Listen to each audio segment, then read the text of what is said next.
It's not like a lot of judges say, hey, man, if you bring those calves up, you know, you're going to be placing better next year. Oh, let me tell you then, he needs to bring up his calves.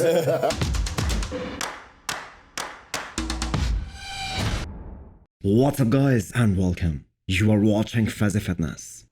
Starting this video with Michal Krizo's update and sort of a confirmation that this freak of nature will be competing in Spain in 7 weeks time. So Krizo is currently training with his coach Alexander, and as always he looks massive and pretty much right on target for 7 weeks out. Krizo switching from the Elite to IFBB Pro League was the best move that he made for his career. There was just no challenge for him in the Elite. Now in the IFBB, Krizo knows that in order for him to crack that top 10 at the Olympia level, he needs to level up. We can only imagine what an athlete like Michal can really accomplish if he joined forces with a renowned coach. For example, like Hani Rambod, who is the master of bringing his athletes in their best shapes ever. I can quote so many examples here. Take Terrick for instance. He went from 4th place in 2020 to winning the 212 Mr. Olympia the very next year, and then on to the second best bodybuilder in Men's Open. This just proves that you can have the best genetics in the world, but still you need to nail everything on that show day. Look how Jay Cutler transformed from 2008 to 2009.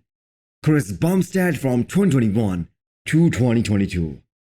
And all that credit goes to Hani Rambod for bringing the best out of his athletes.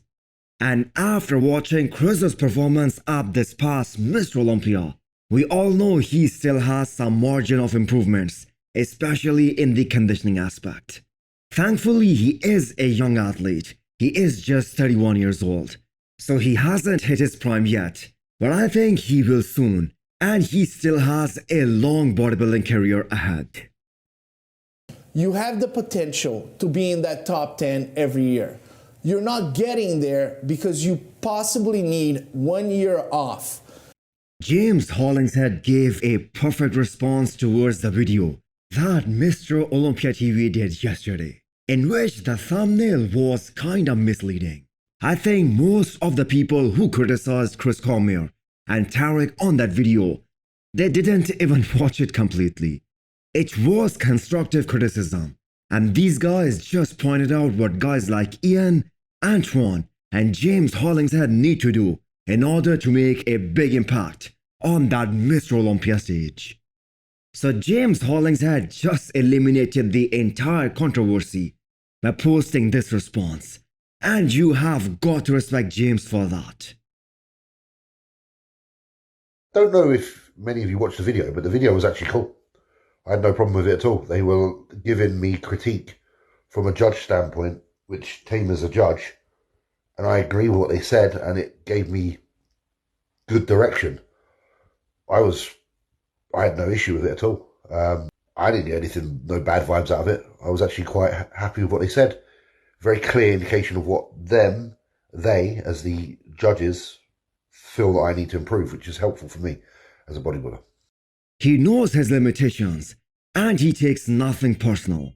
It was kinda surprising that they had to take down that video. People really need to watch that video because Terrick's comments towards Iain were really positive. He even said that Iain is probably gonna go down as the best Canadian bodybuilder in history. He's gonna go down in history as one of the best Canadian bodybuilders of all times. I gotta give him credit for that. Was this performance his best performance? No. It's just that he did not peak right at this past Olympia, and we all know that, and Iain will be the first one to admit that. Chris Cormier admired Antoine because he was there when Antoine won the Chicago Pro 2022, and all he said about Antoine was it is sometimes difficult to bring the same look to different shows. So the only misleading thing about that video was the thumbnail and the title.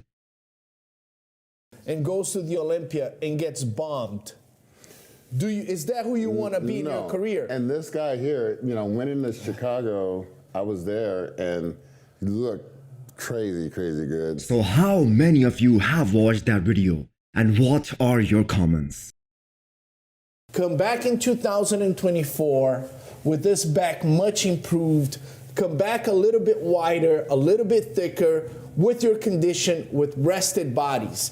Is Martin prepping for Texas Pro in August? I like to think otherwise, because he said he is gonna take this year off and focus on growing and getting bigger. And you bet that the man has been putting in work. It was actually his previous coach, Branch Warren, who hinted this on Muscle and Fitness podcast, that Martin might prep for Texas Pro again this year. Keep in mind, he was able to beat Steve Koklo at the same show last year. He brought a very complete package and overall, he was the most conditioned guy on that stage. I'm gonna say it was just his bad luck that he had to go up against one of the best versions of Andrew Jagged that particular day. So Martin is looking big and he is the heaviest he has ever been in an off-season. So as young as he is, taking a year off will certainly help his competitive career in the longer run. So hit the thumbs up button if you liked the video and smash the subscribe button if you wanna come back for more. Thanks for watching.